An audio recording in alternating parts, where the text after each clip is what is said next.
दोस्तों नमस्कार। कुमार स्टूडियो बहुत बहुत स्वागत है आप सभी का। दोस्तों हम फिर हाजिर हैं लेकर के एक नई वीडियो।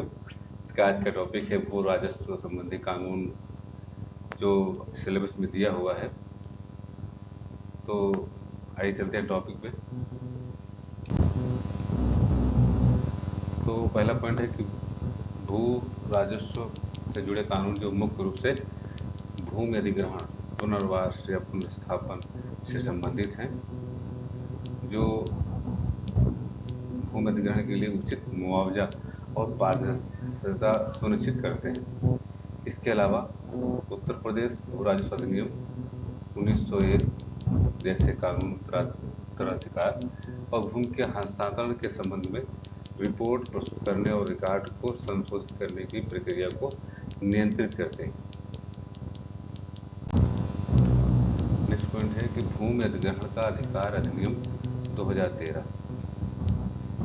इसके अंतर्गत क्या था कि अधिनियम भूमि के अधिग्रहण को मानवीय सहभागी, सूचित और पारदर्शी तरीके से करने को पर जोर देता है। इसके तहत भूमि अधिग्रहण से प्रभावित लोगों को उचित मुआवजा दिया जाता है और उनके पुनर्वास की व्यवस्था की जाती है। तो टॉपिक में होता है कि भूमि अधिग्रहण का अधिकार अधिनियम 2013 में है क्या, ये एक पॉइंट। नेक्स्ट पॉइंट है कि भारत की जो कृषि भूमि अधिग्रहण या ये कानून है क्या कि भारत की कृषि आधारित अर्थव्यवस्था में भू राजस्व कानून, ये कानून है क्या कि महत्वपूर्ण भूमिका निभाते हैं। तो ये कानून भूमि से संबंधित विभिन्न पहलुओं जैसे भूमि का स्वामित्व, राजस्व संग्रह, स्वामित्व और भूमि अधिकार को नियंत्रित करता है। जैसे कोई ज़्यादातर तहसील दिवस पे एप्लीकेशन हुआ करता है कि किसी न किसी जमीन से विवाद रहता है, किसी का मतलब जो दुरक्षक है किसी में कम होता है, किसी में ज़्यादा होता है, कोई भी एप्लीकेशन रहती तो इसी के अंतर्गत में आता है। नेक्स्ट है कि उत्तर प्रदेश में भू राजस्व अधिनियम 1901। ये अधिनियम भूमि के उत्तराधिकार और हस्तांतरण के मामलों से संबंधित है। इसके तहत भूमि का हस्तांतरण होने पर या उत्तराधिकारी के मामले में संबंधित व्यक्ति को तहसीलदार को रिपोर्ट देनी होती है। जो भी पॉइंट में बता रहे थे कि जैसे किसी के चेक में कुछ थोड़ा सा कमी है, डाटा संख्या जो टोटल में होता है कि कोई अगर कोई फॉल्ट आता है तो एक बार तहसीलदार के पास एक जाके एप्लीकेशन देनी पड़ती है कि हमारे में ये रिपोर्ट में ये टोटली दिखाना पड़ता है उनको कि कितना हमारे पास चेक हमारा कितना है, कम है ज़्यादा है, तो एक एप्लीकेशन देनी पड़ती है। तो उससे तहसीलदार इस रिपोर्ट की जांच करता है। यदि उत्तराधिकार या हस्तांतरण हुआ है तो वार्षिक रजिस्टरों को संशोधित करने पर का निर्देश देता है। लेखपाल के पास रिपोर्ट जाती है, कानून के पास रिपोर्ट देते हैं कि देखिए अमुक व्यक्ति का जो एक रिपोर्ट है उसमें क्या है, क्या फॉल्ट आ रहे हैं, उसको निर्देश देते हैं कि उसको देखते हैं।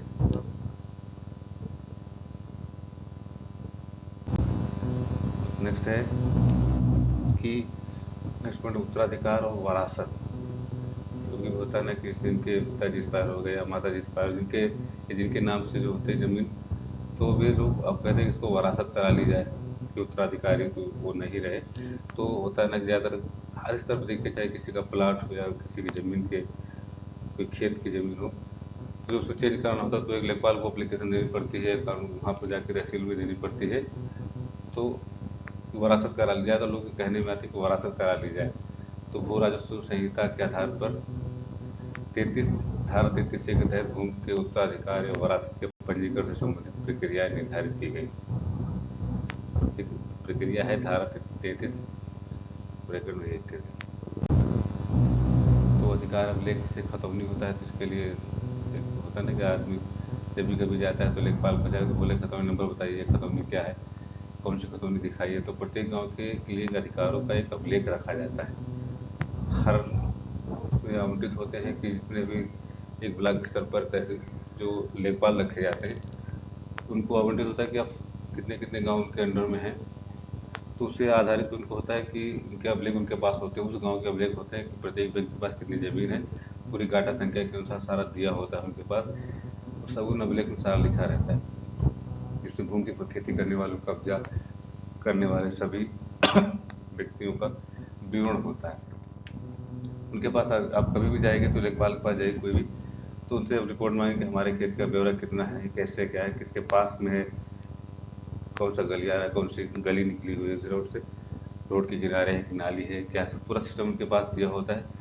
पूरे अभिलेख उनके पास होते हैं, लेखपाल के पास। नेक्स्ट पॉइंट है भू राजस्व अधिनियम की मुख्य बातें क्या है कि मुख्य बातें हैं कि भूमि का स्वामित्व और अधिकार। ये कानून भूमि के स्वामित्व और भूमि के विभिन्न अधिकारों को प्रभावित करता है। तो हमने पहले पॉइंट में बताया था कि भू राजस्व का कर का निर्धारण और संग्रह, ये अधिनियम ये निर्धारित करता है कि भूमि पर कर कैसे लगाया जाए, राज्य द्वारा इसे कैसे एकत्र किया जाए। पहले नहीं आते कि पौध जमा करिए आपने कितनी सिंचाई की है, या पुरानी जमीनों में रहता था कि पहले आप इसका कुछ न कुछ रुपया पड़ता है कि हाँ देख रेख का पूरा, वही चीज़ है ये। तो अब भूमि रिकॉर्ड का रख रखाव, भूमि के स्वामित्व अधिकार और भूमि के संबंधित अन्य जानकारी का रिकॉर्ड रखना इन कानूनों का एक महत्वपूर्ण हिस्सा है। जो मैंने बताया कि जो लेखपाल के पास पूरा एक रिपोर्ट रहती है, एक पूरा कि किस व्यक्ति की कितनी ज़मीन है, कैसे का पूरा एक रजिस्टर होता है, पूरी जानकारी इनके पास होती है कि अमुक व्यक्ति के पास कितनी ज़मीन है, कैसा है, पूरा रिपोर्ट उनके पास। विवादों का निपटारा, भू राजस्व अधिनियम के सीमा विवादों के संबंधित अन्य मुद्दों का हल करने के लिए प्रक्रिया भी शामिल होती है। शामिल होती है, मान लो किसी ने एप्लीकेशन लगा दी कि उसने हमारा खेत को से जोत जोत लिया या ज़्यादा काट लिया, चकोड़ को काट के अपने खेत में अंडर में करके लोग एप्लीकेशन देते रहते हैं। विवादों को निपटारा इसलिए होता है कि वहाँ पर लेखपाल एसडीएम साहब के, अगर उनको एप्लीकेशन दिया जाता है तो रिपोर्ट लगाते हैं कि आप देखिए, अमुक व्यक्ति बोलते हैं, जो उस गांव के लेखपाल होते हैं उनको ऐसे करते हैं, या एक एप्लीकेशन बना के देते हैं उनको कि जाइए फलाने देखिए इसमें क्या परेशानी है किसान को, कैसे के, तो उसको निपटारा करते हैं। इसी कानून के तहत भूमि का वर्गीकरण या अधिनियम बंजर भूमि, कृषि योग भूमि आदि जैसे विभिन्न प्रकार की भूमि को वर्गीकृत करने के लिए नियम प्रदान करते हैं।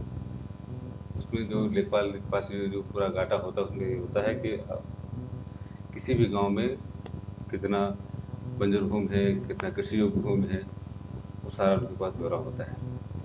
राज्य में भिन्नता, मतलब भारत के विभिन्न राज्यों में अपने अपने भू राजस्व अधिनियम है। जैसे पंजाब भूमि राजस्व अधिनियम 1887, उत्तर प्रदेश का भू राजस्व अधिनियम 1901।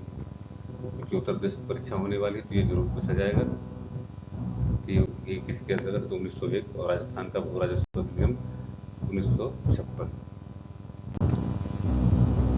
सामान्य समझ के लिए अब समझ लीजिए कि भू राजस्व कानून भूमि से जुड़े विभिन्न अधिकारों और जिम्मेदारियों को नियंत्रित करते हैं। ये सुनिश्चित करते हैं कि भूमि के स्वामित्व में कोई विवाद न हो, भूमि का उपयोग विधिवत तरीके से किया जाए। इसके लिए भूमि अधिग्रहण के समय उचित मुआवजा दिया जाता है। भूमि के उत्तराधिकार और हस्तांतरण के मामलों को भी कानून के तहत नियंत्रित किया जाता है।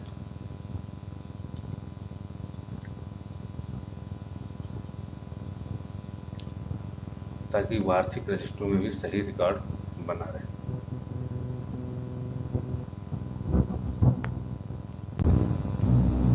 अतिरिक्त जानकारी, उत्तर प्रदेश राजस्व संहिता नियमावली 2016 की हिंदी और अंग्रेजी दोनों भाषाओं में उपलब्ध है। उत्तर प्रदेश भू राजस्व में जुड़े कार्यों के लिए board of revenue BOR Uttar Pradesh की एक महत्वपूर्ण संस्था है। इस संस्था के नाम पूछ सकता है, बाकी आयोग के ऊपर डिपेंड है क्या क्वेश्चन रहते हैं। तो राजस्व की कानूनी परिभाषा, एक राजस्व की अगर सिंपल भाषा में देखें कि परिभाषा क्या है इसकी, तो राजस्व संज्ञा के प्राय विशेषण, मतलब किसी दिए गए स्रोत द्वारा उत्पादित कुल आय या एक संपत्ति जिससे बड़ी वार्षिक आय की उम्मीद की जाती है। किसी, दूसरा पॉइंट है कि किसी निवेश द्वारा लौटाई गई सकल आय। और आय की तीसरा पॉइंट है कि आय के स्रोत द्वारा करों के रूप में की उपज को एक राजनीतिक इकाई एक राष्ट्र या राज्य के रूप में सार्वजनिक उपयोग के लिए राजकोष से एकत्र प्राप्त करती है। दोस्तों बहुत बहुत धन्यवाद, थैंक्स फॉर वॉचिंग। हम तो ये कहते हैं कि प्लीज़ सब्सक्राइब। दोस्तों नई नई वीडियो देखने के लिए आपसे निवेदन कि अगर आपने हमारे चैनल को सब्सक्राइब नहीं किया तो प्लीज़ सब्सक्राइब कर लीजिए, बेल आइकन दबाएं ताकि अगला वीडियो आपको बड़ी आसानी से मिल जाए। और अगर SI जो के लिए, परीक्षा के लिए जितनी वीडियो हमने डाल रखी है, तो आप प्ले लिस्ट में जाएंगे, उसमें लिखा हुआ है SI 2025, उस पर क्लिक करेंगे तो सारी वीडियो, चाहे शॉर्ट वीडियो हो चाहे लॉन्ग वीडियो हो, सारी वीडियो उसमें पड़ी है। आपके परीक्षा के अनुसार, टॉपिक के अनुसार, जो सिलेबस में टॉपिक दिए हुए हैं उसके अनुसार बिल्कुल एक्यूरेट दिया हुआ है कि इसके पॉइंट के अनुसार क्या होते हैं। विस्तार से लगभग इसमें दिया हुआ है कि इसके अंतर्गत कौन कौन से क्वेश्चन बनेंगे। बाकी वन लाइनर में नहीं है, लेकिन विस्तार से है पूरा। आप देखेंगे तो आपको ज़रूर इसकी परीक्षा में इसका लाभ मिलेगा। दोस्तों बहुत बहुत धन्यवाद एक बार फिर से। अगर आपने हमारे चैनल को सब्सक्राइब नहीं किया तो प्लीज़ सब्सक्राइब करिए, दोस्तों को शेयर करिए, लाइक करिए। बहुत बहुत धन्यवाद।